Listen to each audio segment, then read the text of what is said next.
Hey YouTube, my name is Michael. Yeah, so I'm pretty much submitting this to my profile or account, so I can kind of at least have this as a record to come back to. It's 2015, and it's in December 16th, 2015. And I was going to post most of the material that I have on YouTube because it's kind of a written record, or a record at least, of that I can continue playing and look back on later on at points as I continue to progress playing guitar. As far as the actual guitar goes, the one that I'm holding here is a Jasmine Takamine. It's a relatively cheap guitar, and this is the first one that I've ever been given. It was given to me from a rent to buy program, and the person didn't want it, so they gave it to me. And ever since then, I had a lot of time on my hands, so I ended up learning how to play, and I kind of teaching myself how how to play. So I will tell you guys, or at least warn you, that I have no training whatsoever, no classical training or whatever. I don't know what the chords are. I don't know what the different strings are. I guess I know that this is a low E and this is a high E, and that's pretty much it. Then the rest is kind of a guessing game for me. So um, yeah, and then especially with stringing too, I'll just kind of bring it up that I learned everything pretty much from YouTube, and then a few things that my friends showed me in the past, who are all like pretty adept guitar players, and don't really play so much anymore. But yeah, this has nylon strings on it, so it has like a pretty nice sound to it. And then there's like a lot of resonance. You can kind of hear that. But yeah, this is tuned to way lower. I don't even know. I just tune by ear, and then basically go down the fretboard, and then or go down to the from lowest to highest and tune from there by ear, and then kind of make it happen. So enough of that. I got a few licks here and there that I at least wanted to post now. These are like eventually I'm gonna throw into some songs, which is a little bit of material I've come up with here and there. Um, but yeah, here's a few more, and then I'll kind of get back to what I was saying before.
And yeah, it's a little bit. I messed up a few different times there, but I'm not serious enough to actually get it right and perfect. But yeah, that's just a little bit.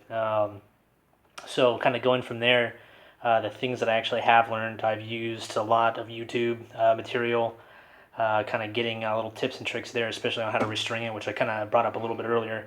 And then also going to different tablature sites. Like there's a lot of different websites out there. I'm not gonna plug any of them, but they exist, and I'm sure you'll know. If you are a guitar player, you're gonna learn really quick. But other than that, I've taken a little bit of techniques from different songs and different artists I like. One of those being Man or Astro Man, when I started going through like a more of a surf phase, and they're probably one of the better bands out there, I would say. And then also before that, like before I really started gravitating towards surf, at least that style playing wise, I was really into death metal. And death metal is probably one of the best genres out there. But as I started kind of getting older, I started changing my tastes a little bit, and that's when I started getting more into surf. And even before I was getting super into death metal, I was a metalhead since, when I was way younger. I was always raised on rock and roll, and kind of went from there, and slowly progressed down like more of an extreme path. Eventually finding myself at the doorstep of grindcore, power violence, and different things like that. Crust punk, anything else in between. And I don't know. I just like that extreme level, I guess, of or intensity. And there's a lot of feel in the music too. But I mean, yeah, that's kind of where I came from. personally. I've always been a rock and roller, AC/DC, Judas Priest being one of my favorites, Judas Priest for sure. And then kind of going to, like, Van Halen and stuff like that, Def Leppard, different things like that, that my stepdad actually introduced me to a lot of it, and then kind of progressed. So I'm kind of all over the place when I'm talking about it, but yeah, music was my life for a really long time. And then I kind of started dropping off the radar with that and started, spending my time doing a lot of other things. So I'm kind of going to call it quits at this one. I at least just wanted to submit this to at least introduce myself and kind of throw this out there. Um, I don't know if you guys have anything to really say, and leave it, I guess, in the comments, and then kind of go from there. Feedback is cool, but I'm not really here for that. I just want to at least make a record so I can check up on this as the future progresses, and then check back and kind of see my playing style, how it changes up. So until then, I will see you guys later, and take it easy.